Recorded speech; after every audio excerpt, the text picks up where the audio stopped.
नमस्कार, स्वागत है आपका। आप देख रहे हैं प्राइम टीवी। करते हैं शुरुआत देश और दुनिया की तमाम खास खबरों के साथ। ब्राजील के राष्ट्रपति जेयर मेसियस बोल्सोनारो अपनी 4 दिवसीय यात्रा पर 8 मंत्रियों, शीर्ष अधिकारियों और एक बड़े व्यापारिक प्रतिनिधिमंडल के साथ भारत पहुंचे। इस यात्रा के दौरान वो गणतंत्र दिवस समारोह में मुख्य अतिथि के तौर पर हिस्सा लेंगे। बता दें कि ब्राजील के राष्ट्रपति पद का कार्यभार संभालने के बाद बोल्सोनारो की ये पहली भारत यात्रा है।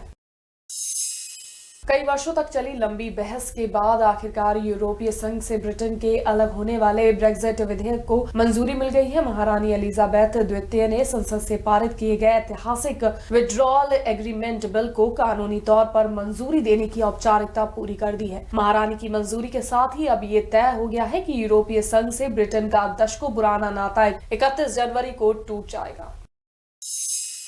केंद्रीय पेट्रोलियम मंत्री धर्मेंद्र प्रधान ने पूर्व वित्त मंत्री पी चिदम्बरम के बयान पर पलटवार करते हुए उन्हें चिंदी चोर बताया है। प्रधान ने कहा, चिदम्बरम हाल ही में चोरी के आरोप में जेल से वापस आए हैं। देश जानता है उन्होंने अपने कार्यकाल में कैसा काम किया है। चिंदी चोरी करने वाले चिदम्बरम जैसे लोगों को हमेशा उनसे समस्या होती है जो नियम कानून का पालन करते हैं।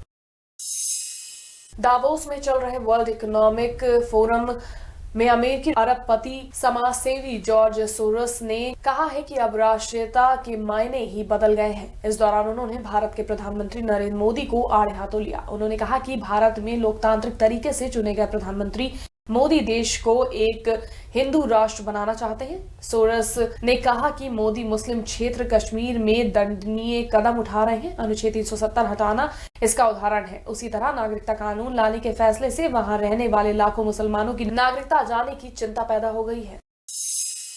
भारत और न्यूजीलैंड के बीच 5 मैचों की T20 सीरीज का पहला मुकाबला ऑकलैंड में हुआ। टॉस हारकर पहले मैदान में बल्लेबाजी करने उतरी न्यूजीलैंड की टीम ने 20 ओवर में 5 विकेट पर 203 रन बनाए, जिसके बाद भारत ने 204 रनों के लक्ष्य को 19वें ओवर में हासिल कर लिया।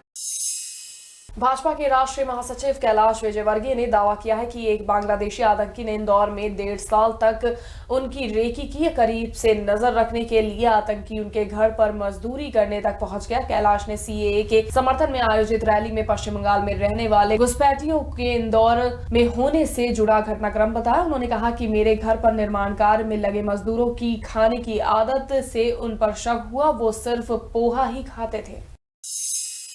महाराष्ट्र सरकार को संदेह है कि विधानसभा चुनाव के दौरान शिवसेना और राष्ट्रवादी कांग्रेस पार्टी नेताओं की फोन टैपिंग हुई। इसमें मुख्यमंत्री उद्धव ठाकरे और कांपा प्रमुख शरद पवार के फोन भी शामिल हो सकते हैं। गृह मंत्री अनिल देशमुख ने कहा कि भाजपा सरकार ने कई अहम लोगों के फोन टैप करने का आदेश दिया था। देशमुख ने भाजपा सरकार पर सरकारी मशीनरी के दुरुपयोग का आरोप लगाया है। मामले की जांच के आदेश दे दिए गए हैं।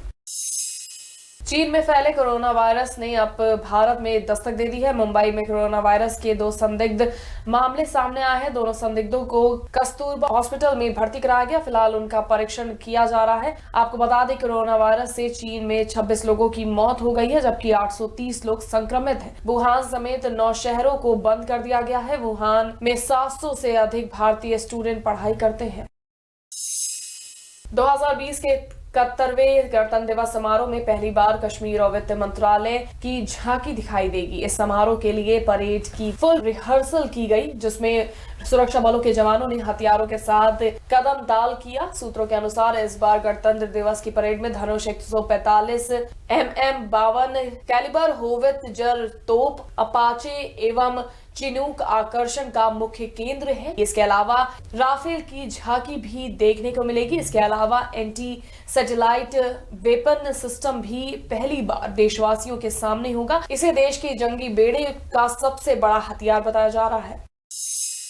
वर्ष 2012 के बहुचर्चित निर्भया बलात्कार एवं हत्याकांड में मौत की सजा मुकर्रर किए गए 4 मुजरिमों में से 2 के वकील ने आरोप लगाते हुए दिल्ली की एक अदालत का दरवाजा खटखटाया है कि तिहाड़ जेल प्रशासन कुछ खास दस्तावेजों को सौंपने में देरी कर रहा है। वकील AP सिंह ने ये आरोप लगाते हुए अर्जी लगाई कि जेल प्रशासन ने अब तक दस्तावेज नहीं सौंपे हैं।